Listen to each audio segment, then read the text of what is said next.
everyone, welcome back to another Trek video. My name is Danny. And I'm Molly. And today we are going to be talking about ways to budget while on a thru hike.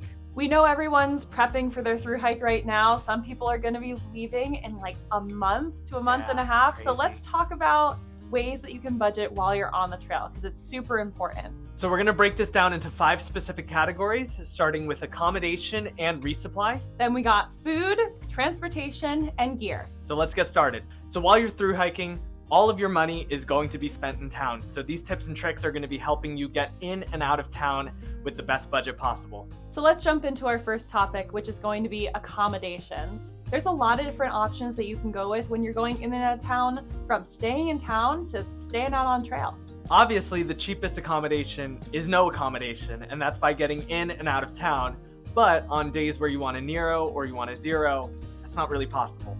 So some trail towns actually have free accommodations right in town. So take, for example, the Appalachian Trail. In Glasgow, Virginia, there's a shelter right in the middle of town that you can stay at for free.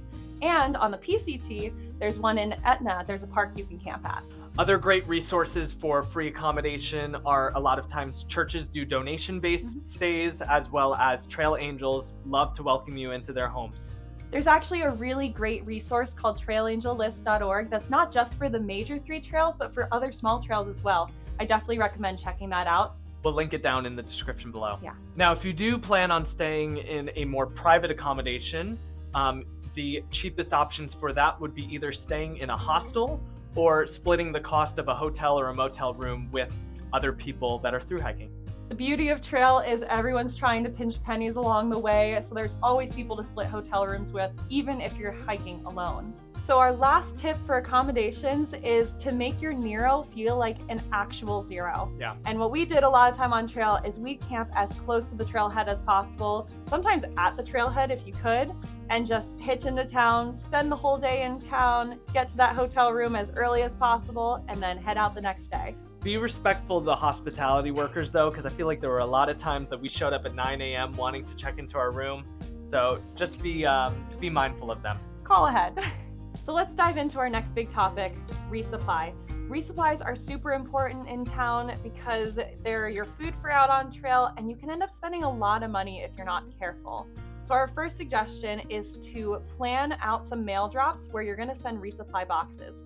Some towns don't have the best options when it comes to food, so being prepared for towns like Caratunk, Maine, Thru-Hike, Washington, and Twin Lakes, Colorado are going to be really important depending on what trail you're on. Now, if you're someone like me who doesn't prepare before the trail and wants to buy food directly in town, your best bet is to do your research maybe a few towns prior and see what type of grocery stores they have. Places like Walmart, Grocery Outlet, Kroger, and Dollar General is going to give you the best bang for your buck. So something that we found really helpful that sometimes you don't want to do, but I swear it helps, is to look at your food bag before going into town. Yes. So maybe that night before, spread out the food in your food bag, take note of what you got, see what you need, and then go in with a game plan to the grocery store, because if you don't, you'll end up overpacking. You don't know how many 6-month-old oatmeal packets I have at the bottom of my food bag. That one Cliff Bar, we know it's been sitting at the bottom of your food bag. Make sure you know you have it before getting more. And our final tip for resupply is maybe before you go out and shop for food, check a hiker box. Check it at a hostel, check it out an outfitter. It may seem like hiker trash, but honestly, sometimes we have found the best meals out of the hiker box. I've done like almost a full resupply out of a hiker box before. Next up, and probably the most important topic, is town food. You can spend half of your budget on town food, and I'm sure I did. I remember hiking out of town and looking at the next town already to see what I could get there. One of the best options when you're in town is to go for those all-you-can-eat buffets. Those things came in so handy. You can come right into town, eat as much as you need, and then feel full before going on with your day. And who doesn't love Chinese food? Oh yeah. The next tip is to not order alcohol at restaurants. It is so much cheaper. If you do have to consume alcohol while you're in town, go to a Dollar General, go buy a 6-pack of beer somewhere else. You will save a bunch of money if you just get soda or water at a restaurant. Your body probably needs water anyways. Another good option, and honestly sometimes healthier, is to get your food at the grocery store too. We ended up getting rotisserie chickens all the time when we were on trail, and then just like a bag of steamable vegetables for the hotel room. That right there nourishes your body and saves you money. And if you need to even pack on more calories, get ranch with it. Ooh, yeah. And the best part about that is you can pack it out as you leave town, and you've got a great meal for your first dinner out.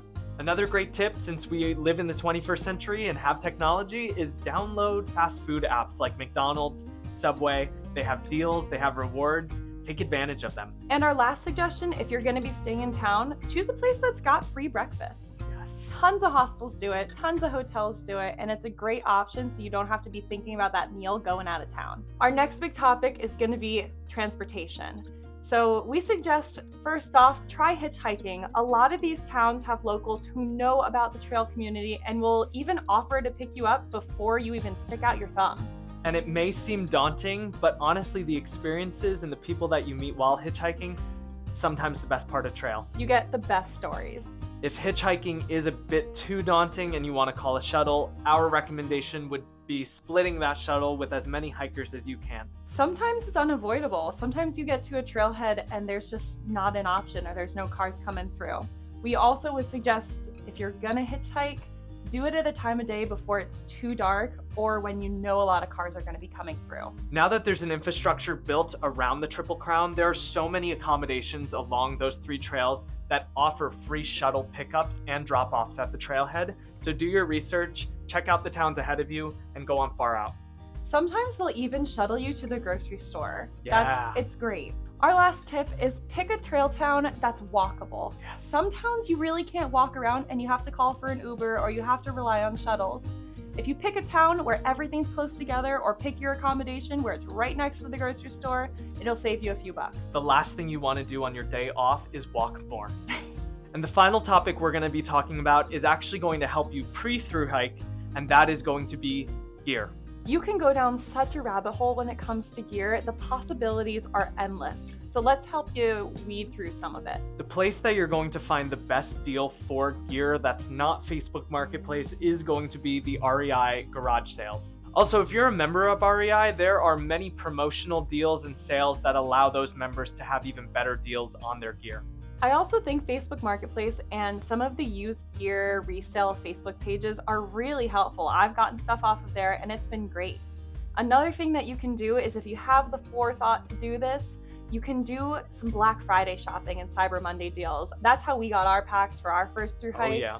And if you can do that, it'll save you a lot of money. Another tip is don't wait until February or March to buy all of your gear. That is when the thru-hiking season starts, and that's when all the companies know that people are desperate for that gear. 2 options of specific gear that you can use to help save some money are going to be the Darn Tough socks, because those have a lifetime warranty, and so many outfitters will give you a free pair when you swap in your old ones if they have holes in them. And now there's also another new tool that has been just making waves in the thru-hiking community, which is a fuel canister transfer device. There are great companies like Flip Fuel that allow you to transfer gas from one canister to another. So you could save money by not having to buy a new gas can in every town. And you're not being wasteful. It saved our butts. When we were in Etna, we came in to do a Nero, and the outfitter was closed for the next 2 days, and we were completely out of fuel. So we just drained a couple cans and went on our way. Also, I don't care what the ultralight community says. In my personal opinion, if you are budgeting for a thru-hike, I don't think thousands of dollars are worth an extra few ounces of shaving off. So knowing where and what gear is worth the extra money is really important. Our last tip is to have an emergency budget set aside for when something ultimately breaks. It's gonna happen, your pack's gonna rip, something's not gonna work out, and you're gonna have to spend some money. So having that set aside so you're not freaking out on trail is really helpful. All right, I think that about wraps it up. Do you have anything else you'd like to add? No, I think those are all the tips and tricks that we have to help you budget for a thru-hike. But if anyone else has suggestions, drop it down in the comments. We would love to hear it, help out another future thru-hiker, and help us out on our future thru-hikes. Don't forget to like this video and subscribe to the Trek so you don't miss any upcoming content. Happy planning for the 2024 thru-hikers, and we'll see you in the next video. Happy trails! Bye!